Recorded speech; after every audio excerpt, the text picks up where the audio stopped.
Hello, this is Kathy Beatty with Divorce Support Anonymous coming to you on a Friday night. I know it's been a while, so thank you for your patience and thank you for showing up this evening to listen to me, hopefully give you some hope, some tools, some techniques as you go through the process and the trauma of divorce. I don't know where you're at tonight, but I do know that as we go through the process of divorce, even after divorce, we can have a perspective that's a little bit warped.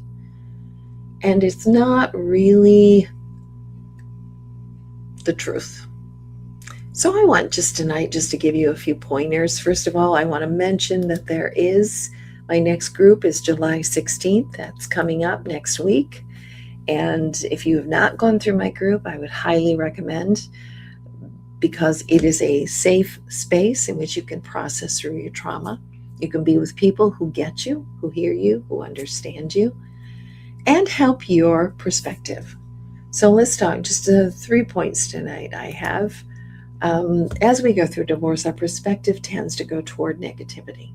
It's very natural for us to go to anxiety, depression. The world's out to get us. The world is bleak and miserable.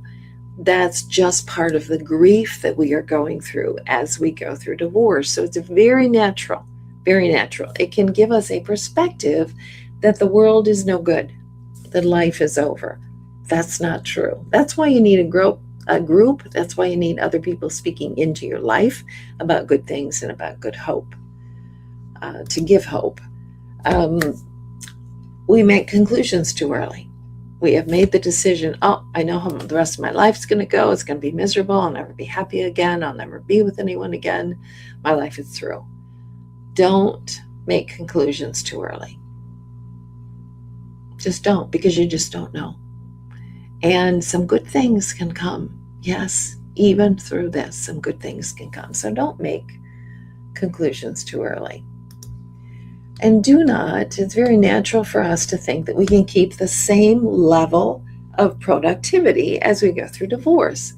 That is not the case. That is not the case. In fact, research shows that it takes about 3.5 years to get back to full working capacity going through divorce. So give yourself a break. That's all I'm asking from this statement. Give yourself a break. Don't expect so much from you. You wouldn't expect that if you were hit by a car and in the hospital with broken legs, would you? Of course you wouldn't. You would have mercy and compassion on yourself. Now is the time to do it as you're going through the trauma of divorce.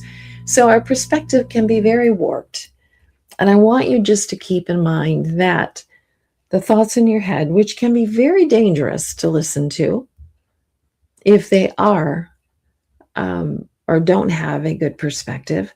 So be careful, be cautious, take care of yourself. Don't isolate. You need other people. You need to be talking. You need to be speaking. You need to get all of the trauma and grief that's inside of you needs to be witnessed. You need to express it, and it needs to be witnessed by someone. Don't think that you can do this all on your own. You can't. For your healing, it requires that someone witness you, that someone hears you, and someone sees you. That's why group is so very, very important. I love holding groups. I love how the people bond with each other. They support each other. In fact, I kind of sit back and watch them talk to each other and encourage each other. It's beautiful to watch how God works when people come together and form a community with a purpose of supporting and caring for each other. So, of course, I have some Bible verses here that I do want to share. I love the intimacy of God when we are going through tough times, and so intimate, in fact, that Psalms tells us, speaking, the you is God. You, God, keep track of all my sorrows. You have collected all of my tears in your bottle. What a thought, the tenderness of God as we go through this, that he is not blaming and shaming, but he is wanting to comfort us, and he's keeping track of us, all of the tears that we shed. Jeremiah 29:11. I know it may be a verse that's quite common. You've heard it before, but really listen to it this time, because God has plans for you. He has a future and a hope for you. So put that verse on your in your car, on your refrigerator. Again, it may be one you've heard 100 times, but look at those words of future and hope that God has for you. And be seeking God. Be seeking who He is, because you need Him right now. And He is there to comfort you, to guide you, to give you wisdom, to give you discernment, all of that. And it's my prayer that He will lead you into my group, which is hybrid. If you're in, we do it in person as well in Grand Rapids, Michigan, or if you're hybrid, I have had people from different countries in the world, different time zones, lots of different time zones. In fact, recently I had one where we were having our group 6:30 Eastern Standard Time, and it was 9 o'clock or 8:30 in the morning. So I always said good morning to us, and kind of like, huh? Threw us off. So this group is for you. And it's for you to help you form a better perspective about your life and your ability to get through this. Seek the Lord. The Lord is good to those whose hope is in Him, to the one who seeks Him. Seek God right now. And if you feel too ashamed because of what has happened, the things that have happened, that's just the devil trying to pull you away from God, because your comfort is in God. So don't isolate. Don't think you can do this on your own.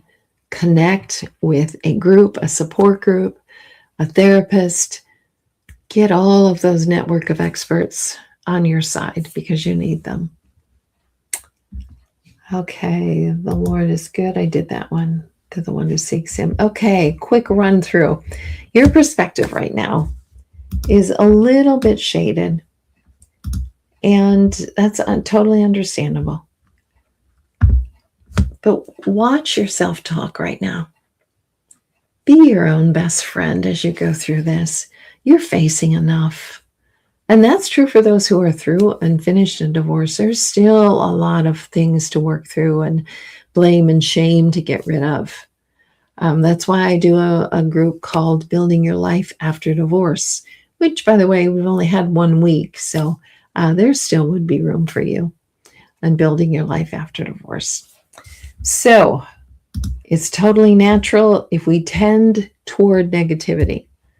We don't have to stay there. In fact, when we tend toward negativity, that's when we should be compassionate and merciful to ourselves and realize we're going through a trauma. Okay, so we need to comfort ourselves, and we certainly need God's comfort. Don't make the conclusions about life, about yourself right now. Just don't, because you can't do them accurately. Give things time. Work on your healing. Don't set high expectations for yourself right now.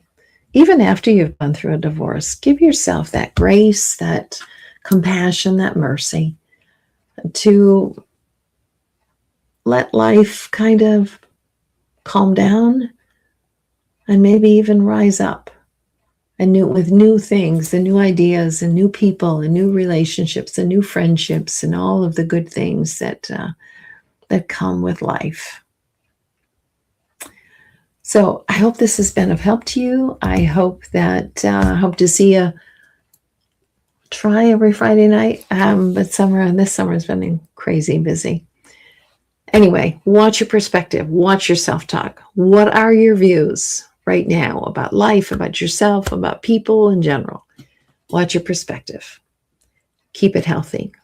Get the support, the help you need to give you the hope to have a better perspective about life. This is Kathy Beatty, walking with you every step of the way through the trauma and after the trauma of divorce. Have a good evening.